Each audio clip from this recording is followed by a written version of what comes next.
Bob Marley fut un artiste engagé et 35 ans après sa mort, le roi du reggae reste le représentant incontesté de la musique du tiers-monde, mais aussi le symbole de l'émancipation de ces métis jamaïcains socialement rejetés.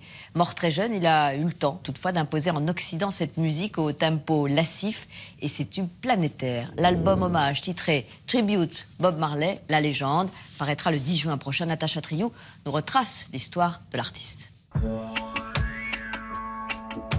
Il y a le reggae et il y a Bob Marley. Le rastaman superstar de la Jamaïque est décédé le 11 mai 1981. 35 ans plus tard, son album Legend reste l'un des disques les plus vendus au monde. Alors comment ce gamin de la misère, enfant illégitime, métis et socialement rejeté, a su gagner une audience planétaire? Réponse avec le musicien et fan Tété et le spécialiste Bruno Blum.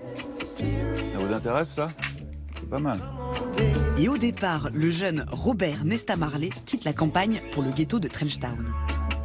Marley arrive à Trenchtown, commence la musique, commence à jouer avec Peter Tosh, parce que Peter Tosh, c'est un des seuls mecs du ghetto qui avait une guitare. Et c'est les tout débuts, c'est les Wailers, avant qu'on dise Bob Marley and the Wailers. Et là, ils font une musique inoubliable, le rocksteady. Ça, c'est du ska. Et c'est le vrai premier album qui est sorti en 66. Plusieurs hits numéro 1 en Jamaïque, mais Marley ne roule pas sur l'or et migre aux États-Unis en 1966. Marley fait Woodstock, mais sauf qu'il fait pas Woodstock en tant que musicien, il va vendre des petits colliers de perles pour faire de l'argent. L'histoire de Marley, c'est la survie. Enfin, il y a un morceau qui s'appelle Survival, et c'est pas surfait pour le coup.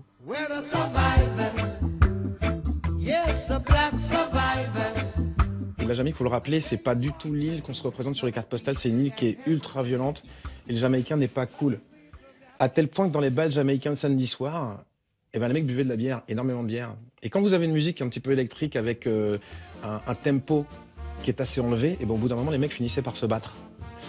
Et un des premiers tubes de Marley, c'est Simmer Down. Simmer Down.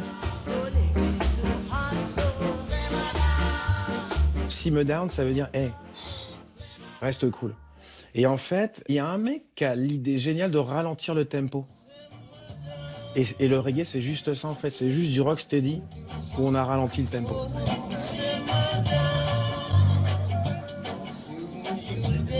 Le tournant international, c'est la rencontre avec le producteur Chris Blackwell à Londres en 1973. Chris Blackwell, il dit, moi je la comprends cette musique, mais les gens ne vont pas la comprendre parce que le principe du reggae, c'est que les temps, ils sont à l'envers. Nous, on a l'habitude, les 2 et les 4, comme on dit, de taper genre... alors que le reggae, c'est à l'envers. Alors, le rythme one drop, vous avez le charlet qui fait ta, et sur le 3e temps, vous avez la grosse caisse qui fait boum et la caisse claire qui fait clac. Donc ça fait ta. C'est pas pareil, c'est pas le même rythme. Le coup de génie de Chris Blackwell, c'est qu'il dit qu'en fait, je vais pas te vendre comme un artiste de reggae, je vais te vendre comme un artiste de rock. On a ajouté des solos de guitare pour faire un peu plus rock. On a ajouté une image plus rock, c'est-à-dire qu'on l'a mis en photo avec ses musiciens. Alors qu'en Jamaïque, les groupes de rock, ça n'existe pas. Plus qu'un simple pape du reggae, Bob Marley est celui qui a occidentalisé le genre. Ce qui marche dans le monde, c'est le disco.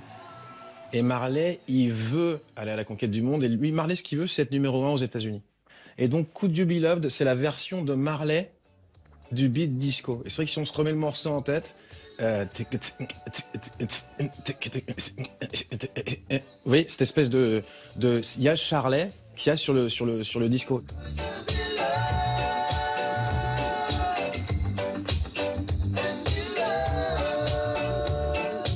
La consécration de Bob Marley commence en 1975 avec un concert à Londres qui est enregistré, et puis ils font un album en public.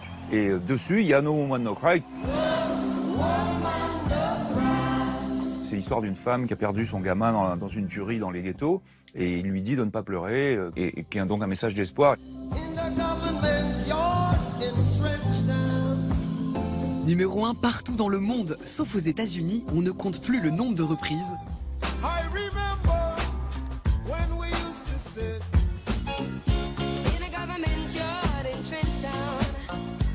Et même Jodassin s'y colle.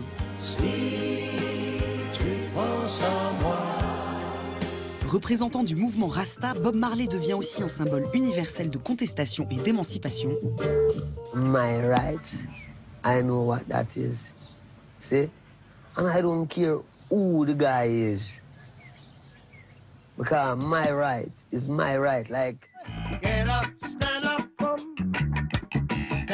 for your right. Avec des chansons comme des hymnes aux opprimés.